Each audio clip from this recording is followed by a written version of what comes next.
Yo lo definiría como una figura inquietante. Diría poeta, gran poeta. Un gran poeta que fue también un gran pensador de la libertad. El poeta crítico. Yo definiría a Octavio Paz como un iluminado espectador, como un explorador apasionado. Curiosidad, generosidad y exigencia. Genio, poeta, conversador. Un genio luminoso. Eclosión, lenguaje y silencio. Octavio. Octavio era un océano. ¿Cómo se define un océano? Grande, profundo, bello, imprescindible.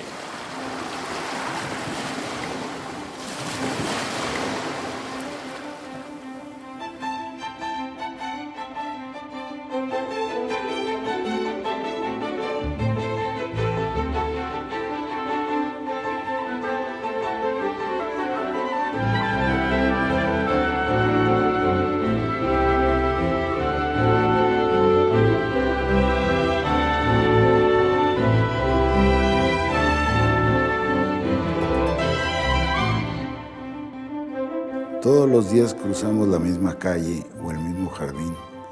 Todas las tardes nuestros ojos tropiezan con el mismo muro rojizo, sin moverse, alto deslumbramiento. Un sauce de cristal, un chopo de agua, un alto surtidor que el viento Mi padre, arquea, al tomar un la árbol copa, bien plantado, me hablaba de Zapata y de Villa, Soto y Gama y los Flores Magón, y el mantel olía a pólvora. Yo me quedo callado. ¿De quién podría hablar?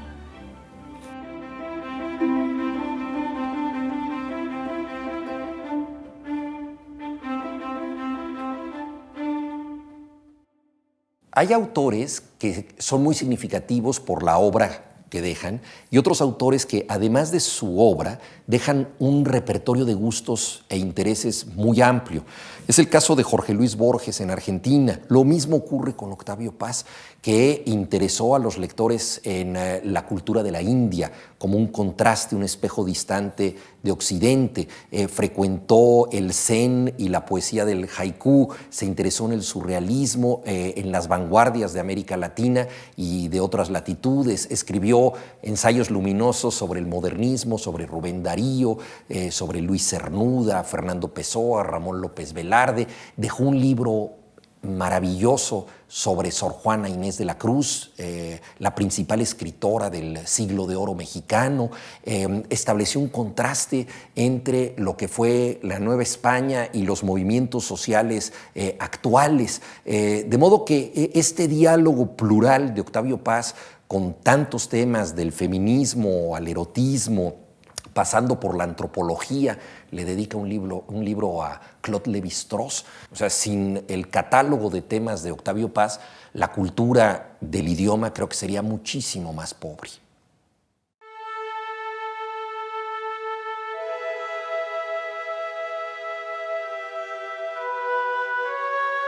Había nacido en 1914, en plena revolución.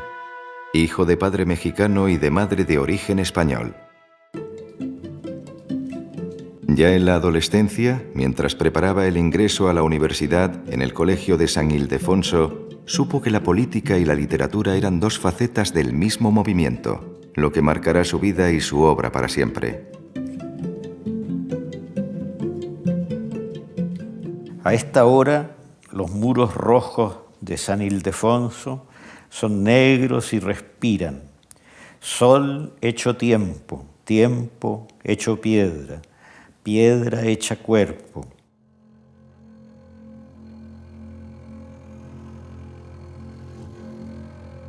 A los 23 años abandonó la casa familiar y los estudios universitarios y se casó con Elena Garro, con quien tuvo una niña.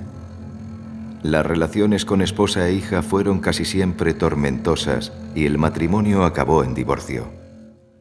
Niña, nombras el árbol, niña, y el árbol crece sin moverse, alto deslumbramiento, hasta volvernos verde la mirada. Nombras el cielo, niña, y las nubes pelean con el viento y el espacio se vuelve un transparente campo de batalla.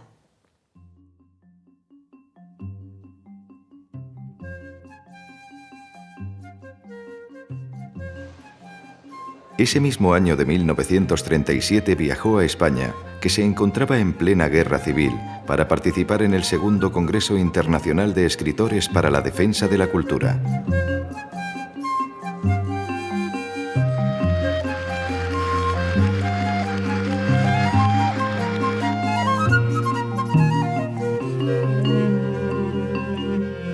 Además, leyó su poesía en recitales públicos.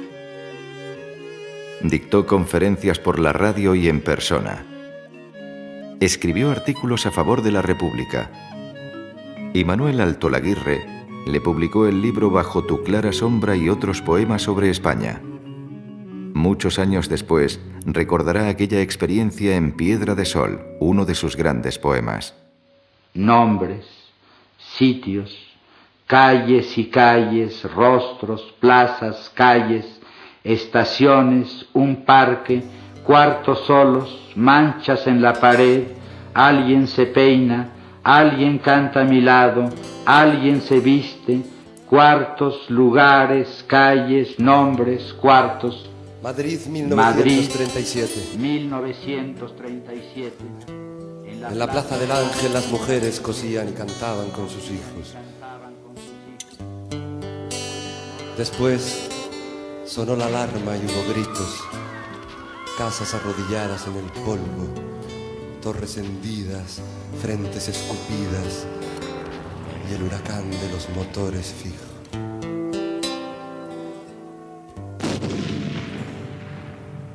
Los dos se desnudaron y se amaron por defender nuestra porción eterna, nuestra ración de tiempo y paraíso, tocar nuestra raíz y recobrarnos, recobrar nuestra herencia arrebatada por ladrones de vida. En ese momento la guerra está aquí en Madrid, el frente se ha acercado lo suficiente al grado que está en la ciudad universitaria y de pronto un grupo de escritores hacen una excursión temeraria en automóvil que los acerca al frente, a donde están los tiros, descienden del automóvil, un automóvil en el que iban Neruda, Vallejo, Paz y no sé quién más.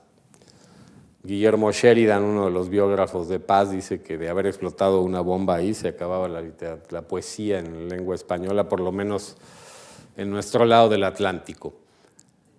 Y en algún momento Paz se acerca a los tiros y se crea un silencio y empieza a escuchar la voz de los nacionales que están del otro lado de la pared, que están contando chistes, que están comiendo un bocadillo, como se diría aquí en España, o que están fumando un cigarrillo. Y ahí le impresiona mucho, y eso lo dijo en Valencia en 87, aquello de que los otros también tienen voz humana, ¿no? Ingresó oficialmente en el servicio diplomático en los años 40. Primero estuvo en Estados Unidos y luego fue enviado a la Embajada de México en París.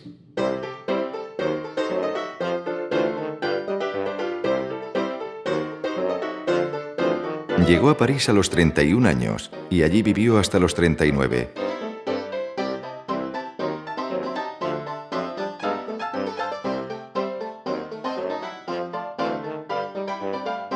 La Segunda Guerra Mundial acababa de terminar y la vida cultural francesa se dividía entre existencialistas y comunistas. Había también independientes, entre los que se encontraban los restos de los surrealistas, que fue con quienes sintió mayor afinidad, aunque Paz ya había estado en contacto con ellos en México. El surrealismo encuentra su valor en el propósito de transformar el mundo con las armas de la imaginación y de la fantasía. En definitiva, ahí están luchando lo que eran anteriormente la palabra y el silencio, lo consagrado, lo establecido, lo fijo, lo renovador, lo cambiante, lo mudable. Y ese cambio es el que va a gobernar toda la escritura poética de Octavio Paz, en el que palabra y silencio están alternándose de continuo. Libertad bajo palabra. Pero Paz también tenía mucho que aportar a los surrealistas. Durante la estancia en Estados Unidos no solo había conocido personalmente a poetas como Robert Frost y al exiliado Jorge Guillén, sino sobre todo la nueva poesía en inglés. En Europa él es aceptado por los surrealistas en gran parte porque él los introduce a ellos a la poesía norteamericana que ellos no conocían. Y eso normalmente no se dice, pero gracias a Octavio, Breton y mucha gente alrededor de él conoce a Ezra Pound y conoce a T.S. Eliot. Y vive y se vuelve testigo de la caída, el final del último momento de la vanguardia. Su libro más cercano al surrealismo fue Águila o Sol, un conjunto de textos poéticos en prosa que ilustró el pintor Rufino Tamayo y que exploraba la poesía como revelación, rebelión y exaltación del amor.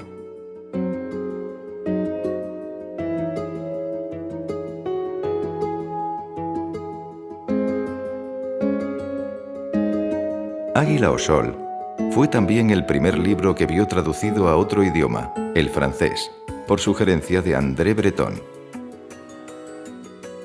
Y Breton una vez me dice, ¿por qué no haces no hace? Porque no había el tú en la conversación de Breton, no hace una edición de Aigle au Soleil. Y dice, y sí, ¿por qué no? Pero es un trabajo y no conozco bien el español, y aprenez-lo. Y eso es lo que hice. Y cuando fue publicado Aigle au Soleil, la crítica fue extraordinaria, un accueil extraordinario en la crítica, una gran revelación. Y eso no se pasa muchas veces en el mundo literario français. Je commence et recommence. Je n'avance pas. Chaque fois qu'elle atteint les lettres fatales, la plume recule. Un interdit implacable me ferme le chemin.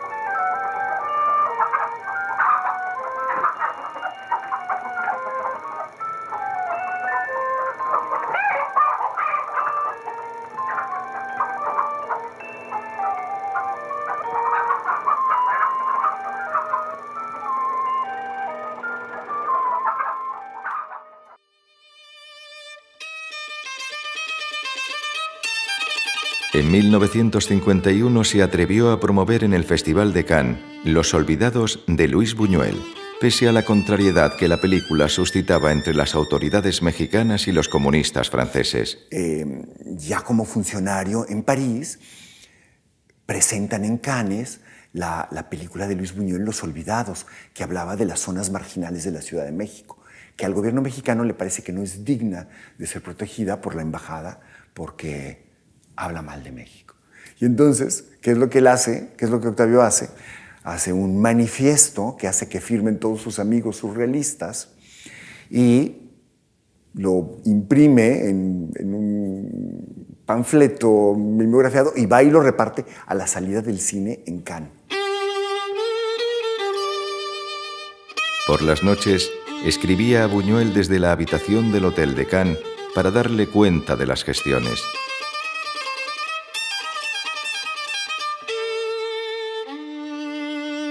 Buñuel reconoció en sus memorias y en cuanta oportunidad tuvo de hacerlo que su resurrección como director de cine se debía a los olvidados, y los olvidados habían pasado los ritos de pasaje por los cuales tenían que decurrir gracias a la intervención de Octavio Paz en Cannes. Yo creo que fue una amistad que fue como un chispazo de amor. Eran tan diferentes que tenían que encontrarse y que casarse de alguna manera, ¿no? Creo que lo que los unió es eso de que los dos eran una vegetación extraña y al mismo tiempo profundísima en las culturas de su país. Paz había descubierto durante su estancia en Estados Unidos que allí había mexicanos pobres que mantenían retazos de su cultura sin integrarse del todo. A partir de ellos, creyó entender mejor la sociedad, la historia y el destino de México. Y de esta experiencia surgió su ensayo más célebre, El laberinto de la soledad, que en una primera versión fue una novela. Octavio Paz escribió El laberinto de la soledad en 1950 y era un ejercicio necesario para tratar de definir ciertas constancias de la vida mexicana, ciertas características. Pero, por supuesto, el mexicano no es un sujeto que se repita siempre de la misma manera. O sea, no es como el maíz o el frijol, que es idéntico a sí mismo. Está afectado por la historia y va cambiando. Entonces, El laberinto de la soledad es un intento por entender al mexicano en aquel momento con todos sus complejos, sus frustraciones, sus miedos. El laberinto de la soledad fue un cruce entre ensayo moral, filosofía de la historia y antropología de la cultura. Paz reelaboró en él ideas dispersas que bullían en su cabeza desde hacía años. Lo escribió en París, por las noches y durante los fines de semana, con prisa y fluidez, decía él mismo, con ansia de acabar pronto y como si en la última página me esperase una revelación. Octavio Paz fue el primero, en El laberinto de la soledad, que destruyó el mito aquel de que lo que peyorativamente llamaban los Borbones la colonia, porque en realidad fue un virreinato, o por lo menos lo fue hasta 1780, Paz consideraba, y fue el primero que se atrevió a decirlo, que era la forja de México, que México había nacido de esos 3 siglos en que España estuvo en América, y que ahí se había creado una nación distinta, que no era ni una colonia española, ni tampoco una dictadura extraterrestre que se había posado sobre los indios mexicanos y que en la independencia de 1821 se había por fortuna desvanecido. La primera edición de 1950 tuvo escaso eco y hubo que esperar a la segunda y definitiva, publicada en 1959 con múltiples modificaciones, para que la obra se convirtiera en un clásico de enorme influencia, del que a finales del siglo XX se había vendido, solo en español, más de 1 millón de ejemplares. En el Paz ensayista pesaban también las tempranas lecturas de la Revista de Occidente y el ejemplo del filósofo Ortega y Gasset. La claridad es la cortesía del filósofo, decía Ortega, un principio que Paz aplicó en todos sus ensayos.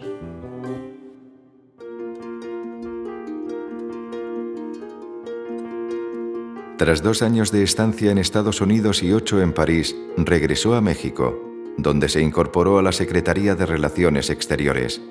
Por entonces su prestigio en los círculos intelectuales mexicanos ya era sólido, y poco después obtuvo el premio Xavier Villaurrutia, el primero de los grandes galardones que recibiría en su vida. Ya era la figura más destacada en los años 54 de la cultura mexicana, con una energía y con un talento formidable. Algún escritor español un poco mayor que él, a quien conocimos muy bien, que tiene una obra muy extensa, Max Sauf, me decía alguna vez, en los años 50 y tantos, porque discutía con mucha frecuencia con Octavio Paz sobre el destino de la literatura realista del mundo ruso y otros, y español. ¿Qué pasa con Octavio?, me decía. Con Octavio sucede esto. No es solamente un gran creador, no solamente es un hombre de genio, es un vidente. Enseguida trabó amistad con algunos de los jóvenes más prometedores, como Carlos Fuentes, Ramón Xirau, Juan Rulfo y Jaime García Terrés. E incluso empezó a contar con el aval fuera de las fronteras mexicanas de grandes escritores de generaciones anteriores. Cuando Bergamín llegó a Montevideo, casi inmediatamente nos habló de Octavio. Y él tenía consigo el primer libro, Libertad bajo palabra. Y sin embargo, lo mejor del Octavio Paz, poeta, estaba por llegar.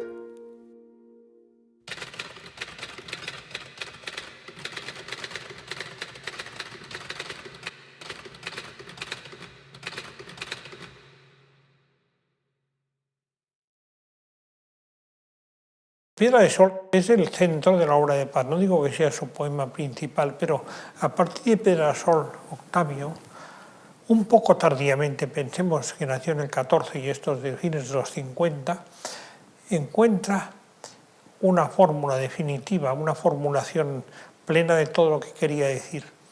De ahí se moverá para avanzar, pero nunca va a retroceder a partir de este punto. Por tanto, Piedra de Sol, que en su vida personal es el fin de una etapa, en la literaria es esto y es también el Gozne, que inicia otra etapa. Esta otra etapa le acompaña hasta el final de su trayectoria. Un sauce de cristal, un chopo de agua, un alto surtidor que el viento arquea, un árbol bien plantado más danzante, un caminar de río que se curva, avanza, retrocede, da un rodeo y llega siempre.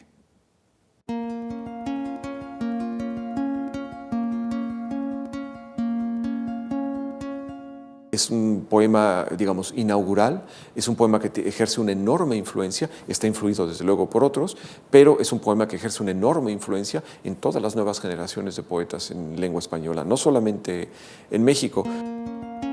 En 1949 había aparecido una recopilación de poemas bajo el título de Libertad bajo palabra, con la que inició la costumbre de corregir, rehacer y reordenar la poesía ya publicada. En 1960 apareció la segunda edición, en la que eliminó varios textos y añadió 8 libros dispuestos según criterios estéticos.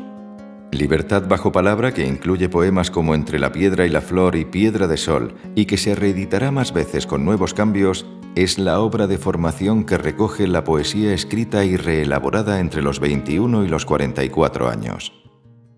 Bueno, yo empecé a leer a Octavio Paz con Libertad bajo palabra, que entonces era su obra completa, aunque solo hasta el 58 culminaba en Piedra de Sol, y por primera vez tuve la impresión de que leía a un poeta que estaba escribiendo por los años en que yo vivía y que vivía al mismo tiempo que yo, sí, pero se movía con el deseo de, por un lado, proseguir el 27 y por otro, ser un poeta internacional. Con la llegada de los años 60 empezó a alcanzar notoriedad pública e internacional. El filósofo español José Gaos y el poeta francés Saint-John Perse pronostican que obtendrá el Premio Nobel de Literatura y de momento recibe en Bélgica el prestigioso Gran Premio Internacional de Poesía.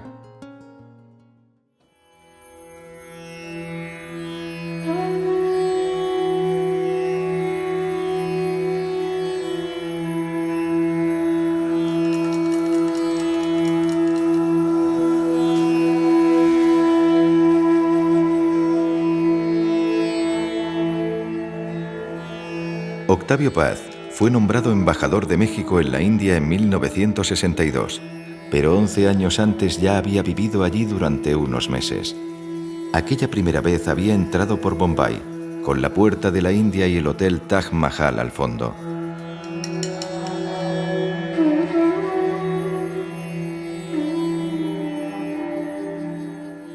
Su primera impresión de la India es que la India es desmesurada, que le abruma y que la India, como dicen las agencias de viajes, es misteriosa. Pero el misterio de la India solo se desvela a aquellos que se entregan completamente a ella. Y él, digamos, a lo largo de toda su vida nunca se entregará completamente. Eso tiene muchas ventajas para los lectores porque él mantendrá una mirada crítica y una mirada occidental a todas las realidades indias, y esa mirada, digamos, irá creciendo en amplitud, irá creciendo en profundidad. Averiguar el sentido de aquella desmesura se presentó de inmediato como un desafío para el escritor forjado en la tradición intelectual de Occidente. A ello se dedicará más adelante, cuando sea el embajador de México, pero el aprendizaje empezó al día siguiente de aquella primera estancia de 1951. Muy cerca de Bombay, apenas a 1 hora en barco, se encuentra la isla de Elefanta. Allí quedó deslumbrado ante la hermosura de la Trimurti, el grupo escultórico tallado en los muros, también ante la pareja divina de Shiva y Parvati, representación de la felicidad inalcanzable.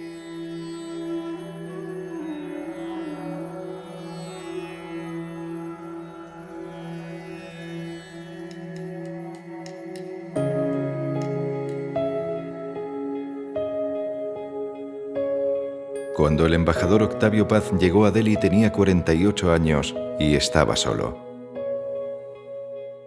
Se había divorciado de Elena Garro y la hija de ambos prefirió vivir con la madre. Poco después, en una recepción diplomática se acercó a conversar con varios miembros de la Embajada de Francia y aquel gesto protocolario cambió su vida y su obra literaria. Una testigo ha descrito la escena. El aire, contaba, comenzó a electrificarse por la atracción que surgió entre el embajador mexicano y la joven esposa del asesor político francés. La tensión se elevó y las miradas de todos oscilaban entre ambos por un lado y el esposo de ella por el otro. Comenzaron así una relación más o menos secreta que duró casi 2 años. La mujer se llamaba Marie-José Tramini.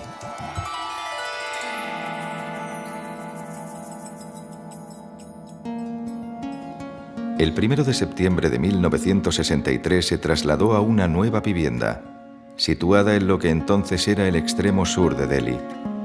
En aquella casa de una sola planta y más bien sobria como residencia de embajador, vivirá el resto de su estancia en la India. Allí escribirá, a veces mucho y otras veces poco, ganado por los recurrentes periodos de desánimo, y siempre con la duda de si su obra merece la pena.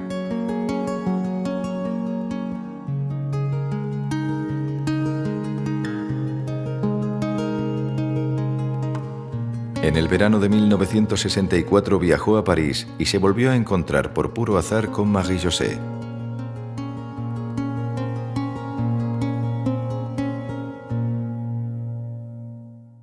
Primero se conocen, pasan 2 años, se coquetean, ahí hay cosas, y se encuentran por azar, que es otro elemento surrealista fundamental, en París, a la salida del hotel. Octavio está en el mostrador, Marie-José pasa enfrente, salen y no se vuelven a separar. A mí me contó la persona que les prestó el departamento donde se escondieron, porque ella estaba casada, ¿no? Y él pues era muy notorio y visible, era el embajador de México, ¿no? Pero se desaparecieron durante un tiempo, nadie supo de ellos. Y esta persona que les prestó el departamento fue Micheline, la amante de Henri Michaud, que era un amigo de Octavio, y que a mí me dijo, yo soy una mujer sumamente fiel. Yo he tenido 4 maridos, pero un solo amante toda la vida, y era Henri Michaud. Y esa mujer maravillosa fue fundamental en este amor, que además, o sea, se separaron en realidad unos días, porque Marie-José fue a contarle al marido que se iba, pero a partir de ese momento no se volvieron a separar durante 38 años. Ni una noche. Octavio era un hombre de 50 años, Marie-José era una chica de 25. Y se vuelve su cómplice en toda la elaboración de lo que sucederá después, que es la transformación de su poética en una erótica, entendida no solamente como sexualidad, sino como afirmación del contacto con la vida a través de los sentidos. El presente es perpetuo. Se abren las compuertas del año. El día salta. Ágata. El pájaro caído entre la calle Montalembert y la de Bach es una muchacha detenida sobre un precipicio de miradas.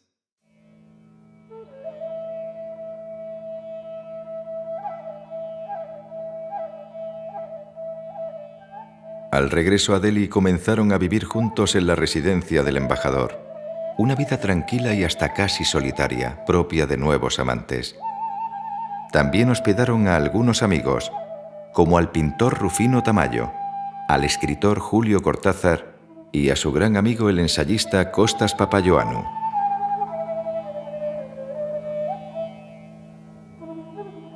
Octavio y Marie-José se casaron el 20 de enero de 1966 en el jardín de la casa, bajo el gran árbol Nim.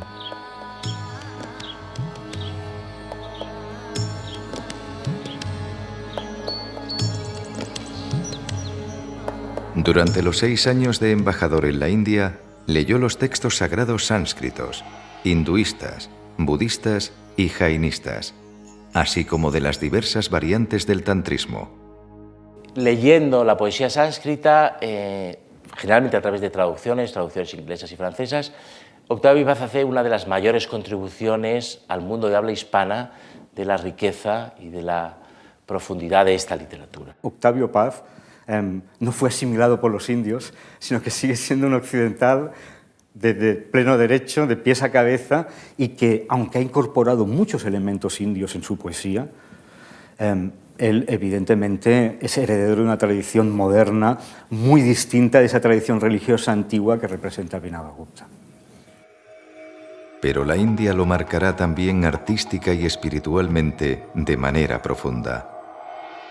Aparte de la Era Este, que es un libro que hay que leer, que es un libro realmente, los otros 2 libros en el que él habla de una forma sugerente e interesante sobre la India serían El monogramático y Conjunciones y disyunciones.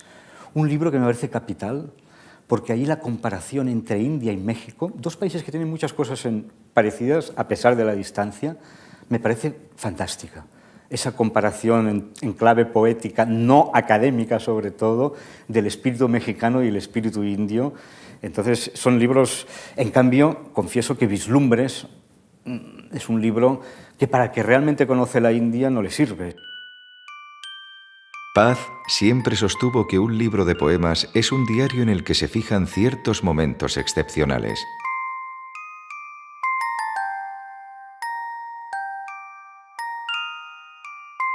Lo que vivió y sintió durante los 6 años de la India está en Ladera Este, que incluye la mayor parte de la poesía escrita entre 1962 y 1968, así como en el ensayo y poema en prosa El monogramático. Bajo la lluvia de los tambores, el tallo negro de la flauta crecía y se desvanecía y reverdecía. Las cosas se desataban de sus nombres al borde de mi cuerpo. Yo fluía entre los elementos desceñidos.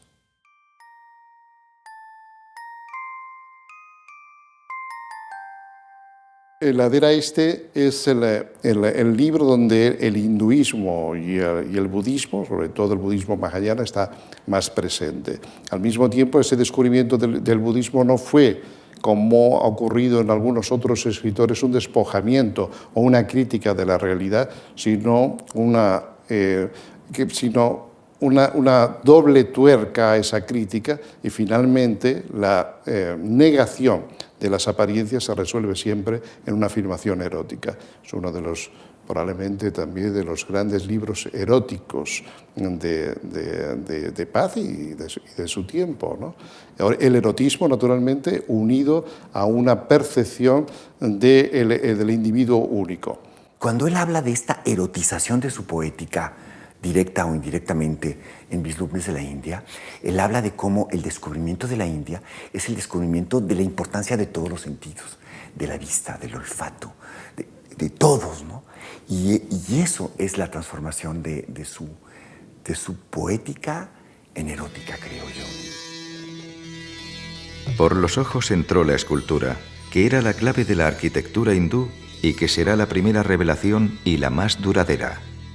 Ya la poesía sánscrita establecía que ver es pensar, y para Paz existía una absoluta correspondencia entre el pensamiento hindú, su arquitectura y su cultura.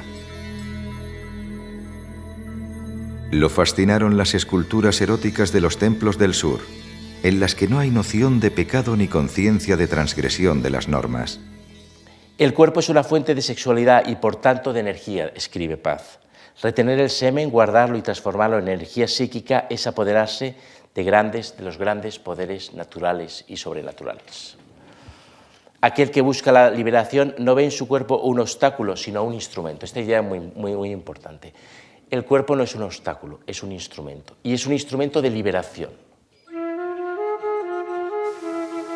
Los santuarios budistas, hinduistas y jainistas, tallados a lo largo de los siglos en las cuevas de la montaña de Ellora. Los templos budistas excavados en las rocas de Ayanta. Mezcolanza de creencias, estilos y épocas en los que vio la misma oscilación entre la vacuidad y la unidad de la que hablaban los textos sagrados. Y tras tantos viajes, siempre el regreso a la casa de Delhi.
El libro más complejo e intenso de la etapa india lo escribió 2 años después de abandonar el país asiático. En el monogramático, publicado primero en francés, se relata desde una casa de Cambridge cómo el narrador recorrió, al igual que miles de peregrinos a lo largo de los tiempos, el camino que lleva al santuario de Galta, dedicado a Hanuman, el dios mono de la gramática y el lenguaje. La poética de Octavio Paz en el monogramático está empapada de filosofía india por todos sus poros, ¿no? Y podíamos empezar que el primer punto de semejanza en esa correlación es esa idea de que el lenguaje es una crítica del paraíso. ¿Qué quiero decir con eso? La idea de que el mundo en el que vivimos, el mundo que ahora estamos, de las apariencias, el mundo, como dice, del nombre y la forma, es simplemente un mundo de apariencias que apuntan a una realidad subyacente mucho más real y mucho más profunda, ¿no? El monogramático es a la vez un largo poema en prosa y un ensayo en el que reflexiona sobre la poesía, el arte, el erotismo, la religión, la naturaleza, la palabra y los actos de escribir y leer. Ahí es donde vemos que Octavio Paz es ese escritor total que tiene las cualidades únicas de ensayista, de pensador, de filósofo, de intérprete, de comentarista, de analista de la vivencia, de poeta más allá de cualquier codificación versificadora. Lo que me parece maravilloso del monogramático es que opera otra de los ideales indios, fundir al poeta y el filósofo en una sola persona y en un solo acto. No solo persona, ¿eh? No es que la persona sea ahora es filósofa, ahora es poeta, sino que el monogramático traspasa géneros, por ejemplo, ¿no? Es un ensayo, es poesía. A mí me gusta la poesía de Paz, más que el ensayo, pero es que está mezclado. Swargasya Kandanam Basha Asti Artat Dibyanam Anam Vinashanam Bashaya Kandanam Kavyam Asti Namani Dhanu Bhavanti Adarshanam Iva Gachanti Biliyantecha Prathame Vikalpe Jagat Basha Rupena Pravartate Dvitiye Basha Jagat Rupena. Al enfrentarse a una civilización tan diferente, descubrió una gran paradoja, que resulta imposible traducir de un área a otra los términos centrales de cada cultura, pero las preocupaciones en todas ellas son análogas. Por tanto, no hay una diversidad de realidades, sino una pluralidad de significados.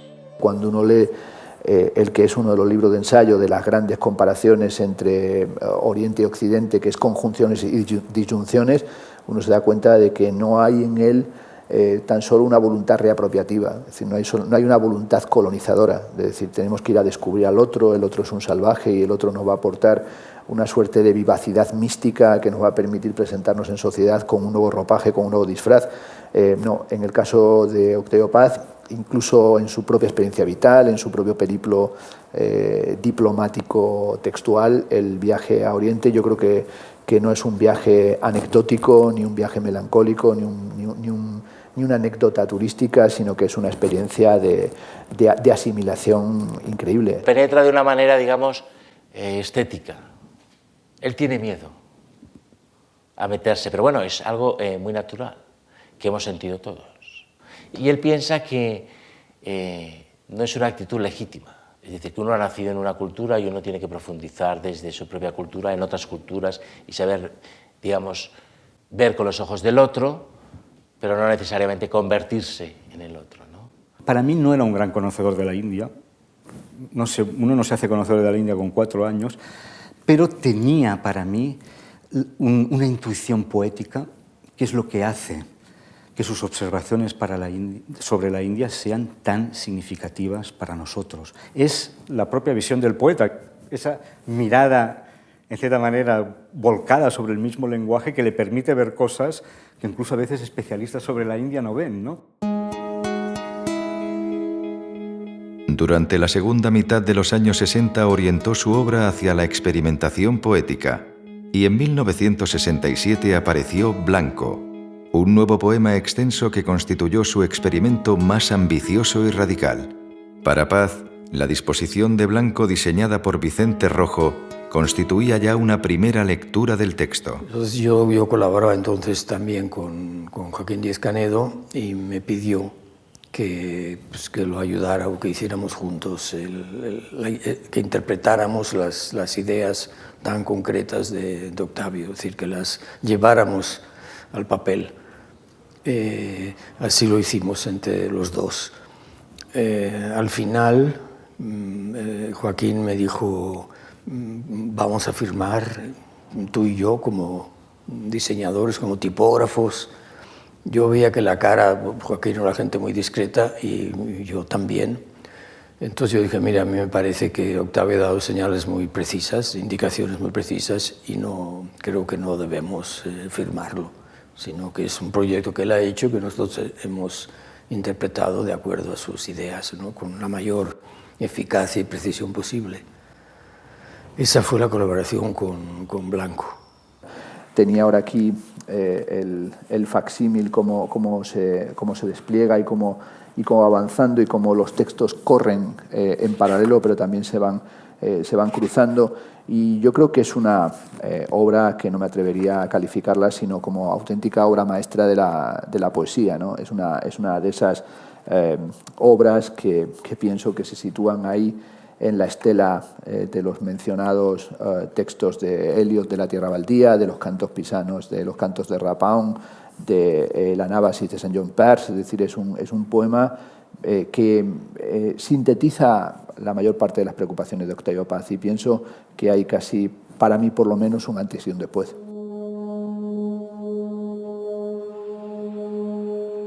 El comienzo, el cimiento, la simiente latente, la palabra en la punta de la lengua, inaudita, inaudible, impar, grávida, nula, sin edad. En el muro, la sombra del fuego. Llama rodeada de leones. En el fuego, tu sombra y la mía. Leona en el circo de las llamas, ánima entre las sensaciones. El fuego te desata y te anuda, pan grial, ascua. Frutos de luces de Bengala. Muchacha, los sentidos se abren. Tú ríes desnuda. En la noche magnética. En los jardines de la llama.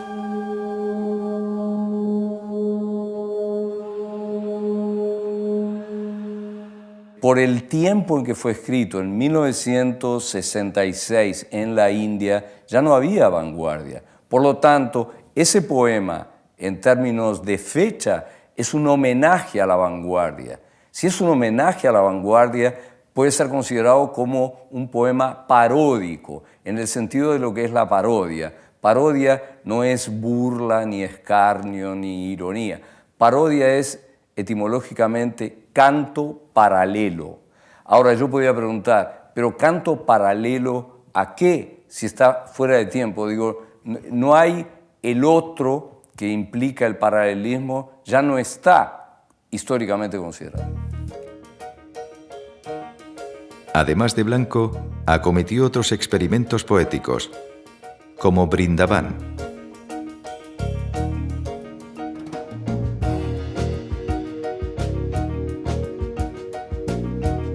Los topoemas y los discos visuales que elaboró también con Vicente Rojo.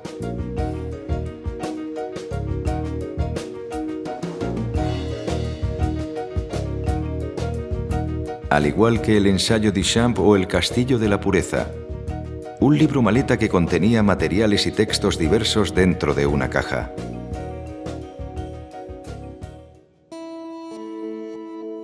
...1968 fue uno de los años cruciales en su vida. Por entonces llevaba 24 como diplomático y 6 de embajador de México en la India. Para él, el puesto oficial y la actividad poética eran dos mundos paralelos e independientes. El 2 de octubre de ese año, 10 días antes de que se inauguraran los Juegos Olímpicos que se iban a celebrar en Ciudad de México, el ejército disparó contra miles de estudiantes que se manifestaban y causó al menos 100 muertos.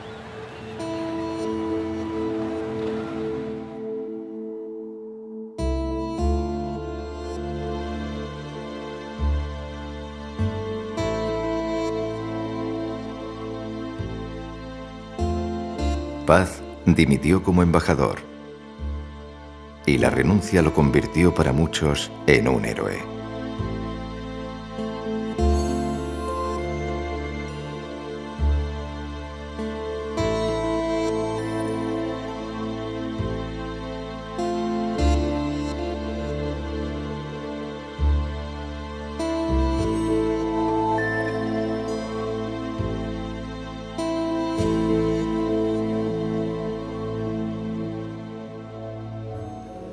Poco después, abandonó la India por barco en una larga travesía hasta Barcelona.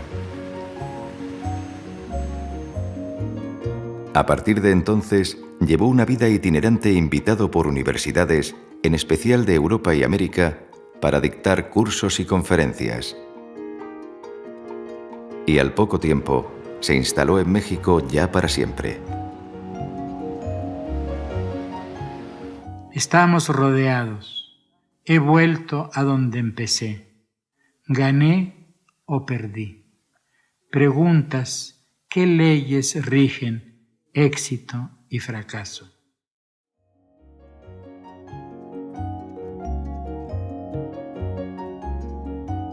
durante las últimas décadas de vida, aumentó de forma considerable la obra poética y sobre todo la ensayística. Dirigió 2 revistas de enorme influencia. Intervino de forma activa en el debate político y cultural y se convirtió en una de las personalidades más controvertidas y de mayor prestigio de la cultura contemporánea.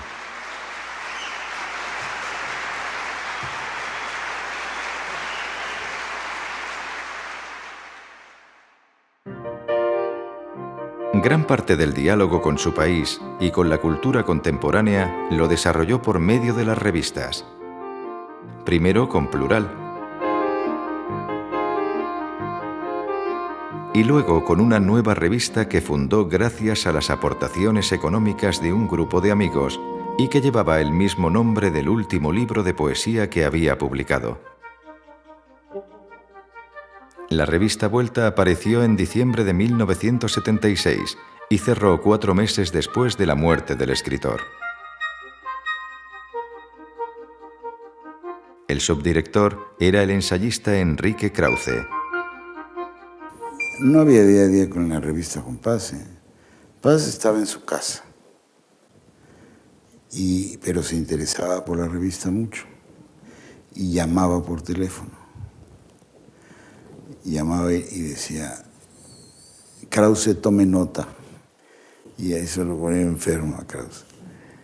No, y decía, quiten esto, pongan esto, quiero ver este artículo, hagan esto, llamen a fulano, ya conseguí un artículo. Y esa cosa distante era muy eficaz. No, claro, la talacha, como decimos en México, el trabajo menudo, no lo hacía él, ni se interesaba por eso. Fue también en las últimas décadas de su vida cuando se dedicó intensamente a la crítica de arte, tanto del arte moderno universal como mexicano. Es uno de los realmente poetas más sensibles a las artes plásticas y más sensibles a ese tipo de obras un poco fuera de sistema, un poco fuera de norma, de esas obras solitarias, ¿no? O sea, y yo creo que está en la estela de los grandes críticos en ese sentido, los grandes poetas críticos. El texto de Octavio Paz sobre Marcel Duchamp era y sigue siendo el texto más hermoso, más revelador, que abre más caminos y que genera más posibilidades de lectura y de discusión. Es decir, eso sigue siendo un ensayo que te provoca, en el sentido positivo de la provocación, que te invita a pensar, que te fuerza a discutir, que te obliga a posicionarte y que te abre grietas en la obviedad de la interpretación. Pero yo creo que Paz es en realidad más un partidario de lo que él mismo ha llamado la tradición de la modernidad, la tradición de la vanguardia, es decir, que Paz es un hombre que al final no cree en los manifiestos, no cree, digamos, en las ideologías muy organizadas, sino que al final cree en la soledad y en el silencio de los individuos creadores.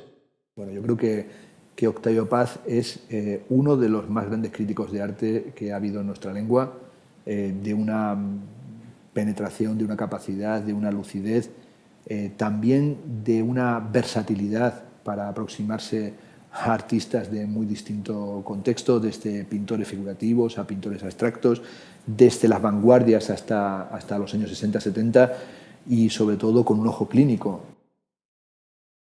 Las miradas son semillas. Mirar es sembrar.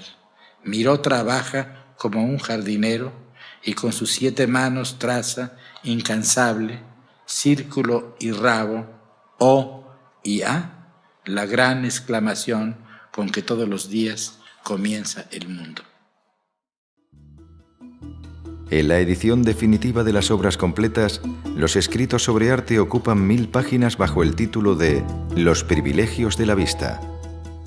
Quiere decir que como humanos vemos más de lo que vemos.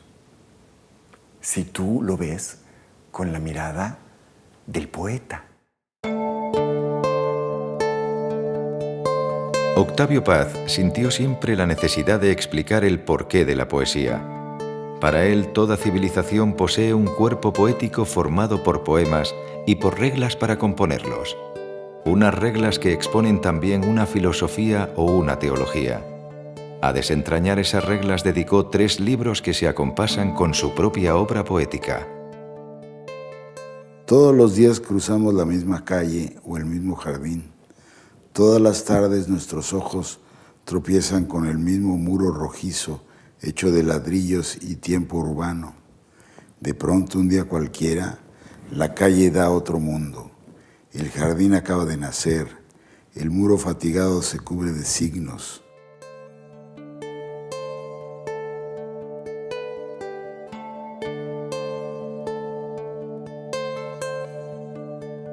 Paz, como poeta, es un poeta ensayista. Y Paz, como ensayista, es un ensayista poeta. Por ejemplo, en El arco y la lira hay momentos de gran poesía en su explicación de lo que es la poesía. Por ejemplo, en su análisis del poema de Mallarmé, lo analiza como poeta. Después analiza a Walt Whitman como poeta. Habla del ritmo en la poesía, de la música en la poesía.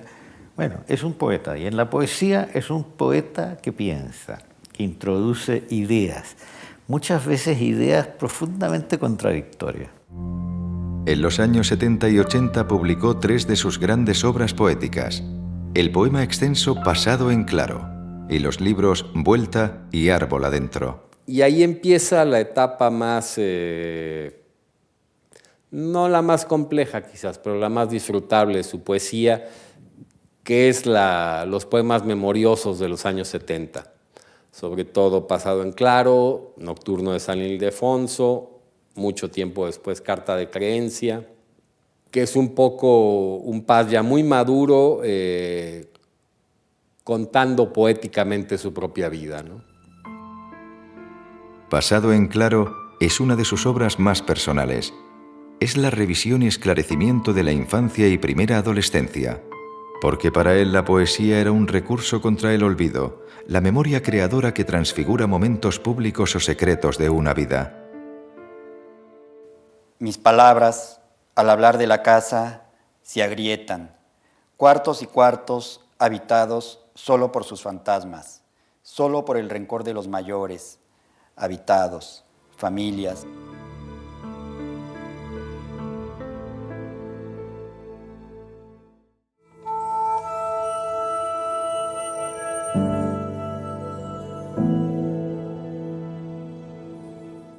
Vuelta es una vuelta a México. Es un reencuentro con México. Tengas en cuenta, también esto es muy importante señalarlo, que la poesía de Paz incluye, digamos, como tema, como modos, como variaciones, el rescate, la relectura y la plena incorporación del pasado prehispánico y del pasado poético prehispánico en la poesía mexicana. Se mece aérea, se desliza entre ramas, troncos, postes, revolotea perezosa entre los altos frutos eléctricos, cae, oblicua, ya azul, sobre la otra nieve.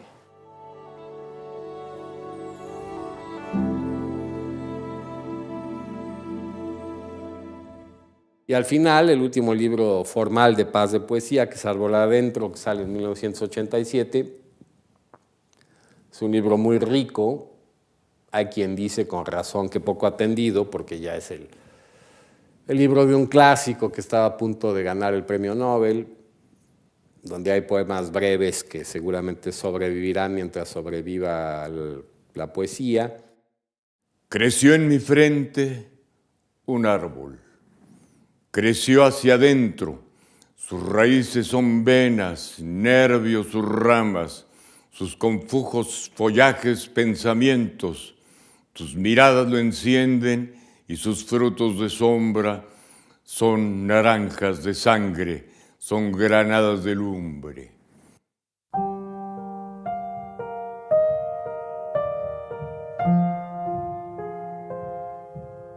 Octavio Paz nació en la política.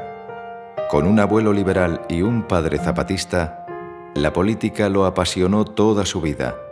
pero fue sobre todo a partir de los años 70 cuando empezó a abordarla de manera creciente en artículos y ensayos. Bueno, yo creo que hay una obra muy importante que se llama El logro filantrópico, donde, digamos, se ve la evolución del pensamiento de Paz, no solo en torno a la política moderna, sino también en torno a muchos fenómenos que en ese momento adquieren un relieve internacional, como es el crecimiento que Paz consideraba inmoderado del Estado, su papel en la economía. Entonces es un libro de crítica del sistema político mexicano, de crítica del gigantismo estatal, de crítica de las economías faraónicas, que creo que es uno de los momentos más ricos de la intuición política de Paz. Y recalco intuición política porque esto es muy importante. Paz nunca fue militante de un partido, pero tampoco quiso acercarse a la política, no pretendió acercarse desde la óptica del especialista, desde la óptica del académico. Él siempre escribió de política más que por competencia profesional, por obligación moral. Y eso le da pues un valor muy peculiar a sus escritos sobre política. Durante las últimas décadas de su vida, se vio envuelto en constantes polémicas políticas, especialmente en su país.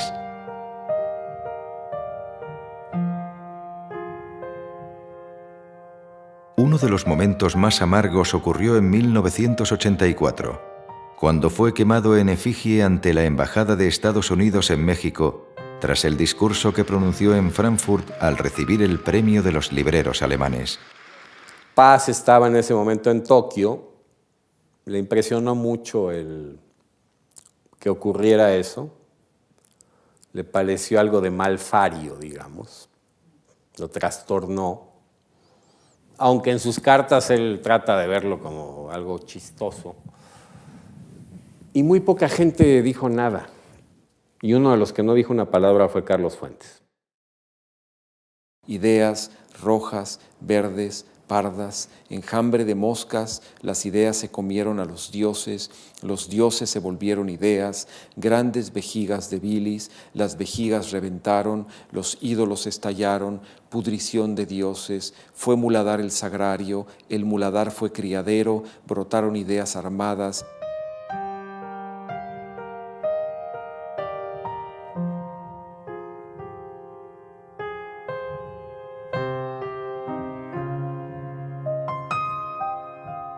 Y algún tiempo después sucedió lo impensable: la ruptura de dos grandes amigos, de Octavio Paz y Carlos Fuentes, los escritores más influyentes de la literatura mexicana contemporánea.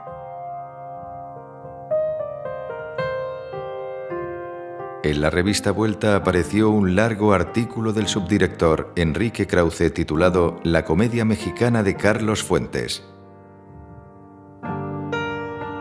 ¿Por qué autorizó Paz aquella publicación tan crítica con su gran amigo?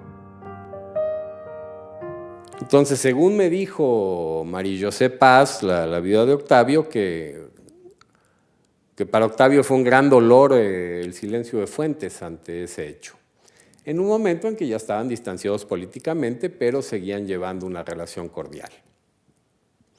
Y Octavio Paz tenía una noción filosófica de la amistad, en que cuando la amistad se rompe, quien pierde la amistad es expulsado a las tinieblas exteriores. Y Octavio Paz también era un hombre político, no era un poeta buen samaritano que fuera cortando flores y cantando las bellezas del mundo, era un hombre político.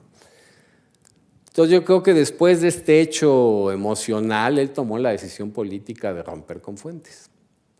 Y la oportunidad de ejercer esa decisión, insisto, es una hipótesis mía, fue el artículo que sacó Enrique Krause en la revista Vuelta, se llamó La comedia mexicana de Carlos Fuentes, que es un artículo que cualquier persona que lo lea pues encontrará un duro artículo de crítica literaria y política como los que se hacían en la Revista de Occidente o en l'État moderne de Sartre o en la Nouvelle Revue francés o actualmente en el New York Review of Books.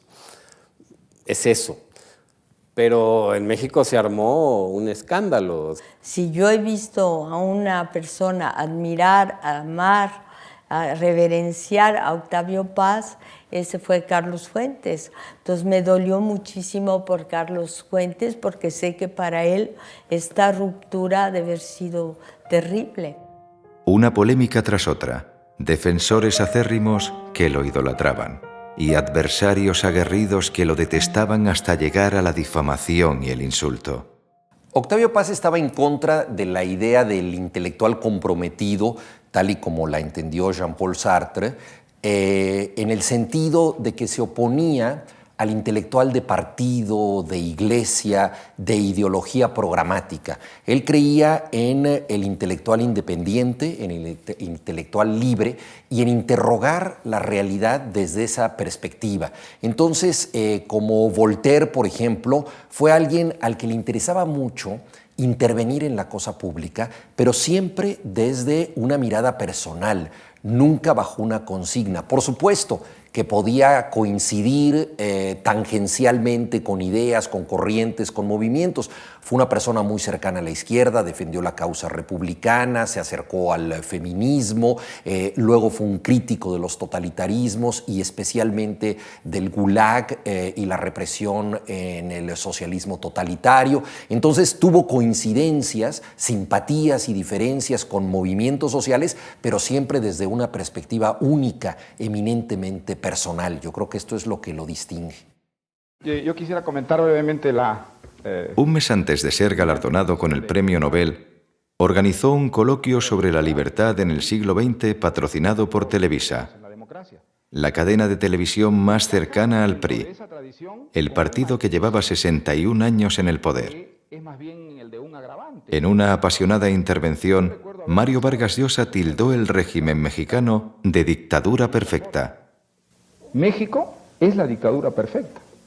La dictadura perfecta no es el comunismo, no es la Unión Soviética, no es Fidel Castro, es México.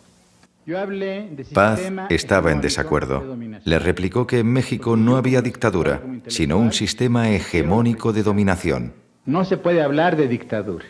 Mario Vargas Llosa habló de dictaduras militares. Así comenzó su intervención. En México, es un hecho, no ha habido dictaduras militares. Y agregué, pero sí hemos padecido la dominación hegemónica de un partido. Esto es una distinción fundamental y esencial. En ese famoso encuentro de la televisión, de Televisa, cuando Mario dijo que México era la dictadura perfecta, él está al lado mío. Y me dijo, Mario está loco, me dijo, porque la dictadura es Pinochet, son toda esa gente, pero ¿cómo decir que el PRI? Pero Mario tenía una argumentación buena, y Mario después se fue del Congreso ese, partió antes. Así que no se avanzó más en la discusión, en el tema. Pero Octavio, cuando Mario decía eso, empezó a tomar unas notas muy rápidas. Me llamó la atención su capacidad de redactar con gran rapidez, porque no era un hombre que improvisara cuando hablaba en público, pero poco antes de hablar hacía unas notas rapidísimas y después las leía.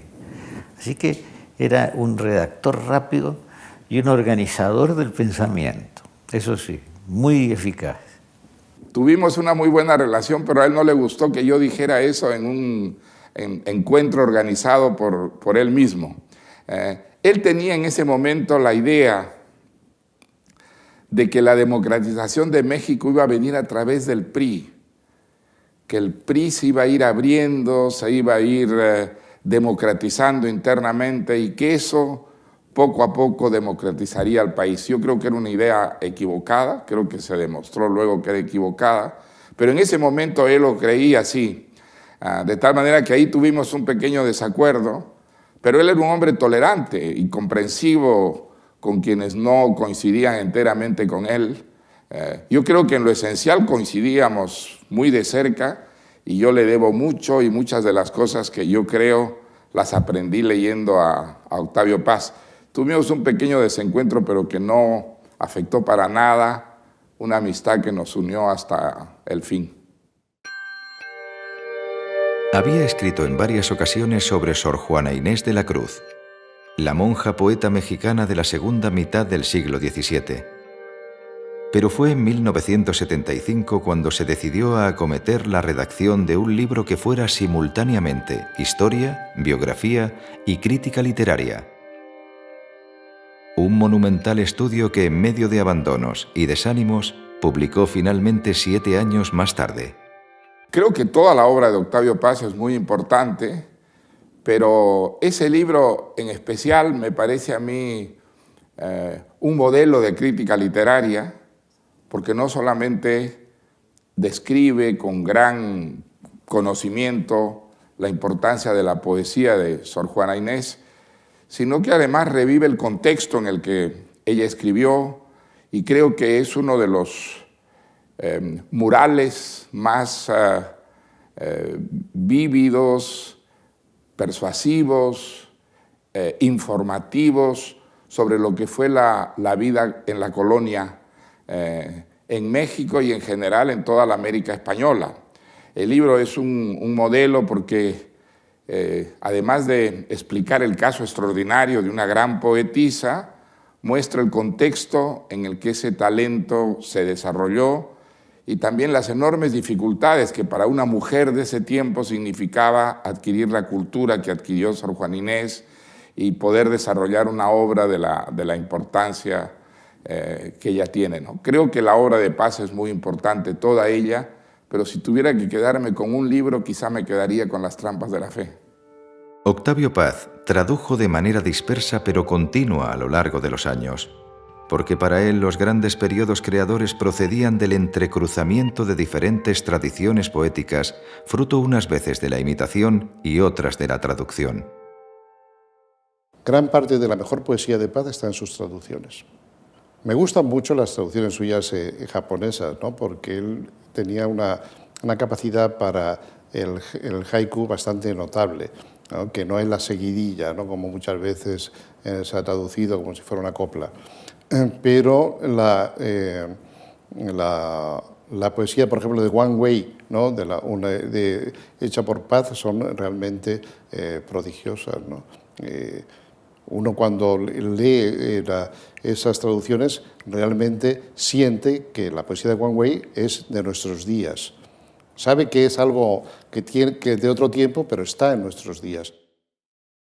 鹿柴，空山不见人，但闻人语响。返景入深林，复照青苔上。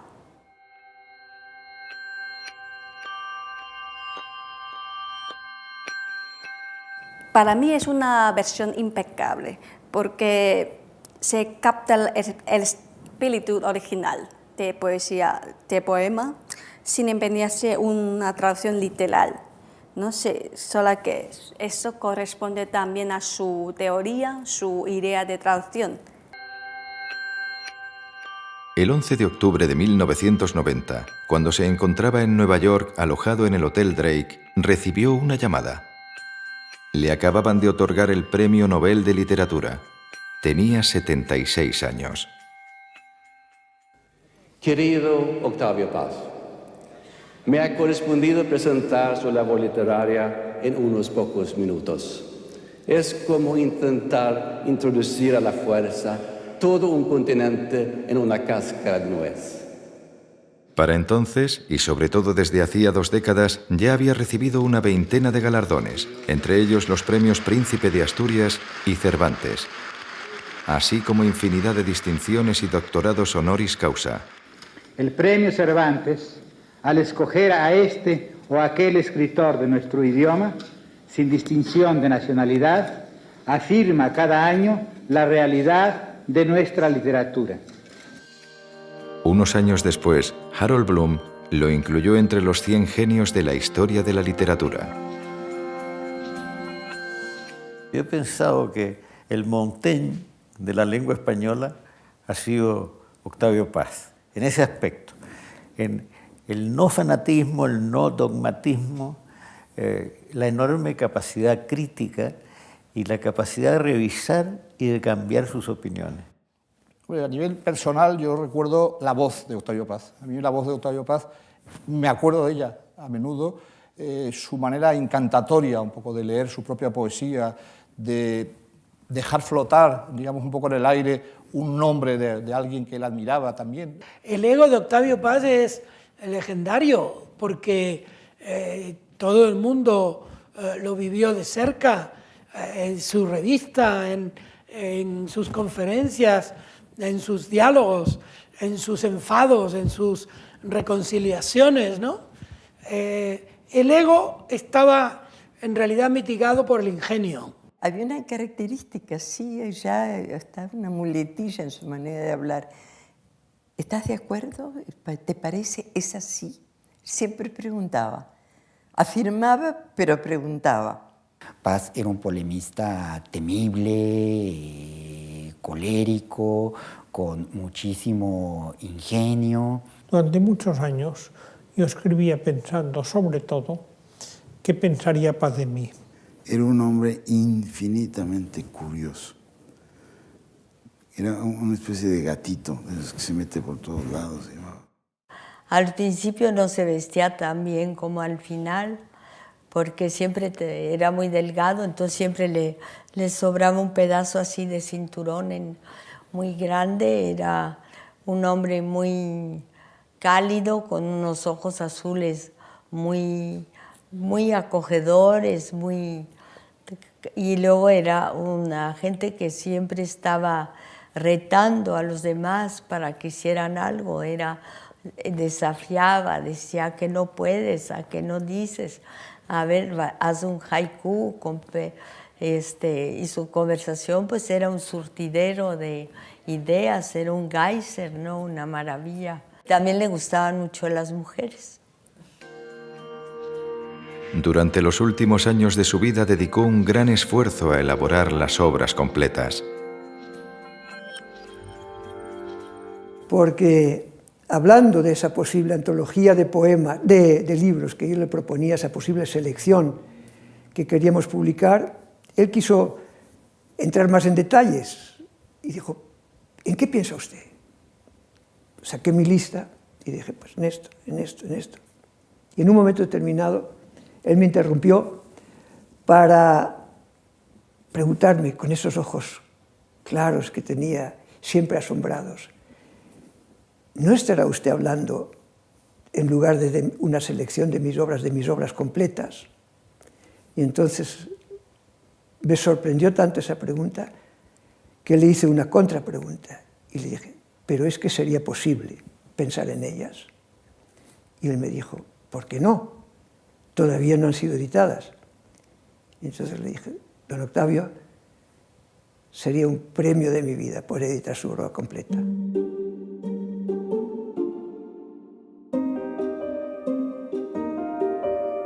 Hacía años que vivía con un solo riñón y lo habían operado también del corazón.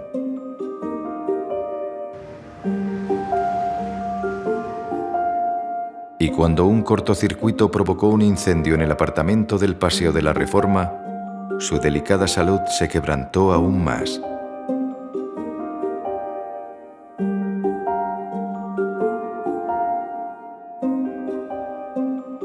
A partir de entonces, desapareció casi por completo de la vida pública. En el primer Congreso Internacional de la Lengua, que se celebró en Zacatecas, organizado por el gobierno mexicano y el Instituto Cervantes, tuvo que intervenir mediante un vídeo grabado previamente. La gran literatura dice cosas terribles, pero es generosa, cicatriza todas las heridas, cura todas las llagas y aún en los momentos de humor más negro, dice sí a la vida. Fue mi último encuentro con él, en México, en un hotel de México, en la siguiente circunstancia. A mí me estaban haciendo una entrevista, 2 periodistas al mismo tiempo con 2 fotógrafos simultáneos. Porque no había tiempo de nada y no sé por qué hacían la entrevista. Y de repente yo oigo detrás una discusión a gritos terrible. Fue impresionante porque me doy vuelta, veo a Octavio Paz muy enfermo, del brazo de un enfermero, de blanco. Y resulta que uno de los fotógrafos, en vez de fotografiarme a mí, había reconocido a Octavio y lo estaba fotografiando. Y él no quería que esas fotos salieran en la prensa. Le pidió la foto, una discusión fenomenal. Yo terminé de diplomático, tuve que hacer de diplomático para que no se pelearan todos ahí y armonizar un poco la situación. Y el fotógrafo me prometió que no iba a usar esas fotos. Y después nos quedamos conversando en el jardín con Octavio Paz y hablamos mucho rato. 2 semanas antes de morir, tuvo aún fuerzas para entregar a su editor el último manuscrito. Y a la mañana siguiente, día 1 de abril, pues tuve la oportunidad de verle a él y a Marilló ya a solas, y en el fondo, sin saberlo, se trató de mi despedida, de nuestra despedida. En ese momento, recuerdo que nos vimos en un patio soleado de la Fundación. Apareció él en una silla de ruedas llevada por Marilló, y Octavio tenía una manta cubriéndole las rodillas, y charlando, de pronto extrajo bajo la manta un envase transparente, una especie de maleta transparente, pequeña, en la que estaba este documento. Y me entregó esto y me dijo, no hay plazo que no se cumpla, ni deudas que no se pague. Hans, lo último que te debía.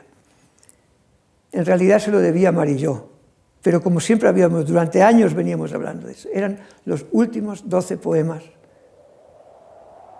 que nos entregó Octavio Paz.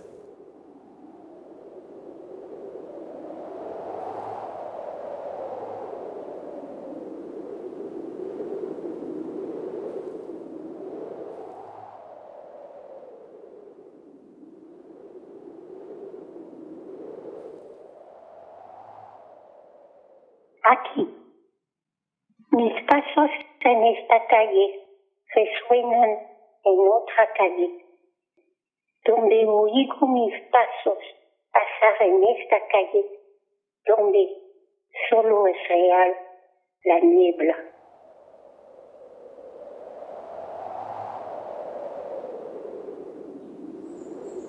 Octavio Paz murió a las 10:30 de la noche del domingo 19 de abril de 1998 en la casa de Alvarado de Coyoacán. Acababa de cumplir 84 años.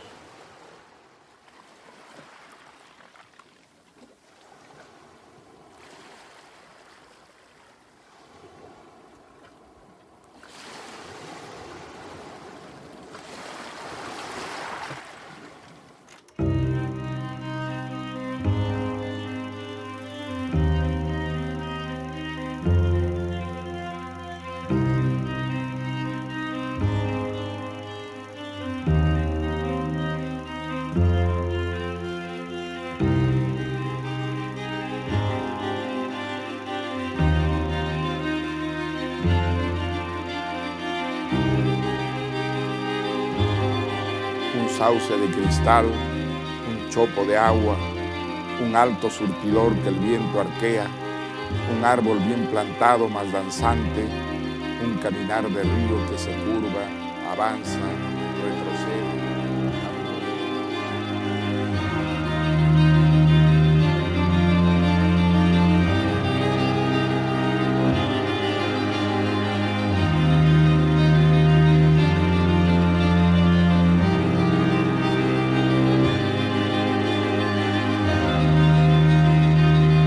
Palabras, al hablar de la casa, se agrietan. Cuartos y cuartos habitados solo por sus fantasmas, solo por el rencor de los mayores, habitados, como los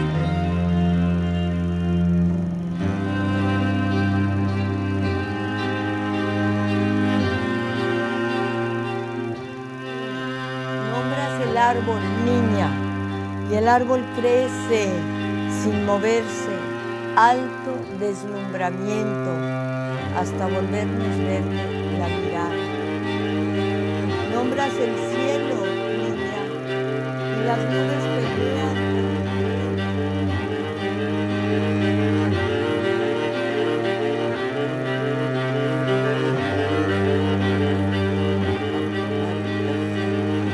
Me hablaba de Juárez y de Porfirio, los suavos y los plateados, y el mantel olía a pólvora. Mi padre, al tomar la copa, me hablaba de Zapata y de Villa, Soto y Gama y de Flores Magón, y el mantel olía a pólvora. Yo me quedo callado.